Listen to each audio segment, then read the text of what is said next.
Final update. My brother cancelled my birthday party because he asked my parents to go fishing himself that weekend, but when they came back, they were probably crying because of something someone said to me. Part 3. But honestly, it would have been very unlikely that he would have gained custody of me because it wasn't like my dad was actively mistreating me or depriving me of anything. He said he would have found a way to help me and that I should have told him sooner. Anyway, I hadn't told him before, and that's how things were. I had to endure the situation for a long time. But this was the straw that broke the camel's back, and fortunately, my grandfather was here to finally get me out of it. So, the next day when my dad and brother finally returned home in the morning, they were in for a big surprise. My grandfather usually treats both my brother and me equally since he's not my dad, but this time, he didn't even bother to greet my brother. He didn't waste any time before confronting my father about what had happened and what he had heard from me. For the first time in his life, my father actually seemed ashamed of himself and appeared nervous. I knew for sure that he had always wanted to impress my grandfather, even when we visited him after my mother had passed away. He made a big show of treating my brother and me well, but I had no idea he was so afraid of my grandfather. I liked the fact that, for the first time, he had to answer to someone for how he had treated me. Anyway, after scolding my father for a few minutes, my grandfather told my brother and me to go for a walk because he needed to discuss some things with my dad in private. He didn't want either of us to return home until he called us back. It was confusing, but it was clear that we weren't supposed to talk about it at that moment. So, we both left the house. My brother and I aren't exactly friends, so we went our separate ways. He spent about 45 minutes at a friend's house, and I went to one of mine. When my grandfather finally called us back, he seemed to be in a very bad mood and was very angry. When I walked in, it was obvious that my dad had been crying because his eyes were swollen. That was shocking because my dad rarely cries, and I knew something had definitely happened. Anyway, my grandfather told me to pack my things, only the important ones, and that the rest would be picked up later. So, I did what he asked, and about half an hour later, I had a bag ready. Then, we took a taxi and went to the nearest hotel. There, my grandfather told me that from now on, I would be living with him. It was very convenient because, as he had said, it meant I would be closer to my university as well. So, I had no problem with that.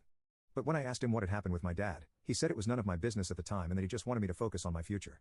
As I left, I noticed that my dad hadn't said anything to me, not even a goodbye. My brother didn't seem to care either. And that was it.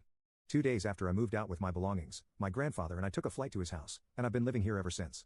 I didn't think I would hear from my dad or brother anytime soon and had stopped wondering what had happened between my grandfather and my dad because, clearly, my dad was happy enough to let me go. But that changed 2 days ago when I received a message from my dad, apologizing for everything and saying that he hadn't realized I had felt neglected. He acknowledged that he had failed as a father and that he hadn't even noticed because he was so busy with my brother, the only child with whom he had managed to connect.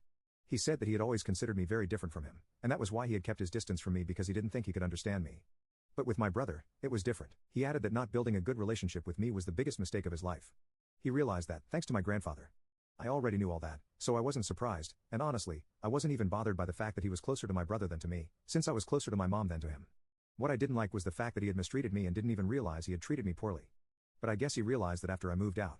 He said he really wanted to apologize and make things right. He told me he knew I had moved in with my grandfather now and planned to stay with him until I finished university, but he would really like me to come back home so we could talk and work this out. He said that's what my mother would have wanted, and I think I agree. That's probably what my mother would have wanted because when she was here, she was always pushing my dad and me to spend more time together, but we never listened to her. However, I don't want to commit to anything right now, so I haven't responded to my dad's message. To be honest, I'm not even sure if I want to repair my relationship with them right now or not. I haven't started university yet, but it's only a couple of weeks away. When I do start, I only plan to go back to my grandfather's house on alternate weekends, so that would be more convenient than returning home. Besides, it's not just about convenience, it's also about the relationship I have with my grandfather. I don't have that with my dad or my brother, so I don't feel obligated to go back home and try to fix things. But on the other hand, if he's trying, shouldn't I also try? I've been having a lot of mixed feelings about what my dad said, and I don't know what to do about this situation. Would I be the bad guy if I told my dad that I don't want to move back in with him and that I want to stay with my grandfather? Honestly, I don't know why my dad would want me to stay at home. Whenever he and my brother went on fishing trips, he used to tell me it was dangerous to leave the house completely empty. Even when we took family trips when my mom was alive, he would hire someone to watch the house. As for whether or not I'm my dad's biological child, I don't know how to answer that. I've heard of people treating their adoptive children poorly compared to their biological children, so I wouldn't be surprised if I wasn't actually his child. But no one has said anything to suggest that I'm not, and I don't have any paternity test to prove it. So, as far as I'm concerned, I'm definitely his child. If you ask me, I don't even think it matters whether I'm his biological child or not because he was the one who raised me along with my mother.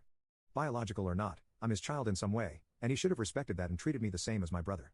Anyway, that's not the point now.